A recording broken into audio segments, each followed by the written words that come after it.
भारत बनाम Pakistan cricket match ये सिर्फ खेल नहीं बल्कि इस वक्त देश की सबसे बड़ी सियासी बहस बन चुकी है। मैदान पर बल्ला और गेंद तो भिड़ेंगे, लेकिन उससे पहले राजनीति का तूफान भारत में उठ खड़ा हुआ है। अब आप सोच रहे होंगे कि इंडिया पाकिस्तान का मैच तो इससे पहले भी होता था, तो इसमें राजनीति क्यों हो रही है? दरअसल इस राजनीतिक तूफान की वजह है यूएई में होने वाला भारत पाकिस्तान का एशिया कप मैच, जो कि पहलगाम अटैक के बाद पहली बार हो रहा है। पाकिस्तान जो आतंकवाद को पनाह देता है, जिसने 22 अप्रैल को पहलगाम में आतंकी हमला करवाया, जिसमें हमारे देश के 26 लोगों की जान गई और पूरे देश ने एक सुर में कहा पाकिस्तान से किसी भी प्रकार का रिश्ता नहीं होना चाहिए। तो जिस जंग के जख्म अभी ठीक से भरे भी नहीं है, उसको कुरेदने का काम आखिर क्यों हो रहा है? क्यों भारत पाकिस्तान के साथ मैच खेलने को मजबूर है? इसका जवाब हम आपको इस वीडियो में देंगे, लेकिन उससे पहले जान लेते हैं कि इसको लेकर सियासत कैसे गरमाई हुई है और क्या क्या आरोप इस वक्त मौजूदा सरकार पे लगाए जा रहे हैं। आम आदमी पार्टी के कन्वीनर अरविंद केजरीवाल ने प्रधानमंत्री पर सीधा निशाना साधते हुए पूछा कि जब पूरा देश ये कह रहा है कि पाकिस्तान के साथ मैच नहीं होना चाहिए, तो फिर ये मैच क्यों हो रहा है? क्या ये भी ट्रंप के दबाव में किया जा रहा है? वहीं आपकी दिल्ली इकाई के प्रमुख सौरभ भारद्वाज ने तो और भी कड़े शब्द बोल दिए। उन्होंने आरोप लगाया कि पाकिस्तानी खिलाड़ियों ने सोशल मीडिया पर एक पोस्ट साझा किया था, जिसमें कि पाकिस्तान सेना प्रमुख को भारत के तिरंगे से सजी हुई एक महिला की मांग में सिंदूर भरते दिखाया गया है।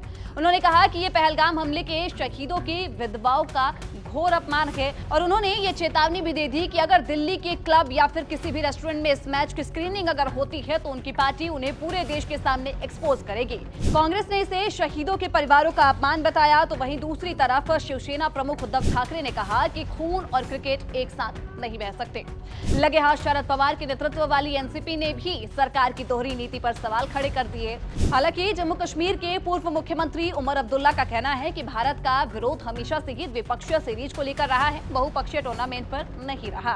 और अब इन सभी विरोधी सुरों के बीच भाजपा की तरफ से अपनी सफाई दी गई है और इस बात का जवाब दिया गया कि आखिर क्यों ये मैच भारत को खेलना पड़ रहा है। पूर्व खेल मंत्री और भाजपा सांसद अनुराग ठाकुर ने कहा कि ये कोई नई दोस्ती नहीं, भारत की ऐसे मैचों में भागीदारी टूर्नामेंट के नियमों की वजह से है, न कि उसकी कूटनीतिक और राष्ट्रीय नीतियों में बदलाव की वजह से।